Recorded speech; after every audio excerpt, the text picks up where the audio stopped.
আপনারা দেখছেন বাংলাদেশের দ্বিতীয় স্বাধীনতার আমাদের সবাইকে আপনি কবুল করেন আল্লাহ।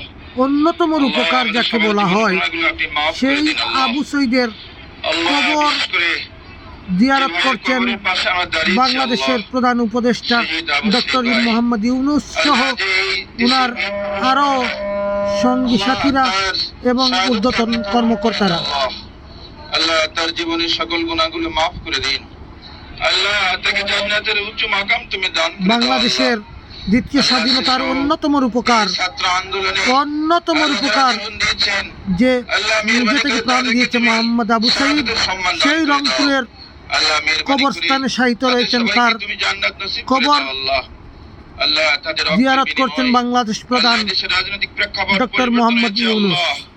আল্লাহ মেহেরবানি করে এই দেশের উপর রহমত দান করো আল্লাহ। আল্লাহ এই দেশ পরিচালনার জন্য এখন যারা দায়িত্ব পেয়েছেন আল্লাহ মাননীয় প্রধান উপদেষ্টা সহ মাওলা যারা এই দেশ পরিচালনার জন্য দায়িত্ব পেয়েছেন, দেখছেন আপনারা মোহাম্মদ ইউনূসকে অতি কাতরে আল্লাহর কাছে প্রার্থনা করছেন মোহাম্মদ সাঈদের জন্য। আল্লাহ আল্লাহ তারা যেন জনগণের স্বার্থে আল্লাহ দেশের স্বার্থে আত্মনিয়োগ করতে পারে মাওলা।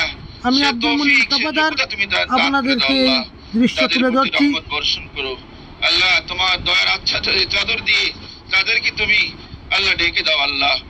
আল্লাহ মেহেরবানি করে এই দেশের সকল জনগণ আল্লাহ ধর্ম বর্ণ নির্বিশেষে আল্লাহ সকলের জান মাল হেফাজত করার জন্য আল্লাহ আপনারা দেখছেন বাংলাদেশের প্রধান রব্বুল আলামিন এই দেশকে দুর্নীতিমুক্ত ডক্টর মোহাম্মদ নবেলজয়ী ডক্টর মোহাম্মদ ইউনূস আবু সাঈদের কবরস্থান জিয়ারত করে দুআরত রয়েছেন, আপনাদেরকে তুলে ধরছি।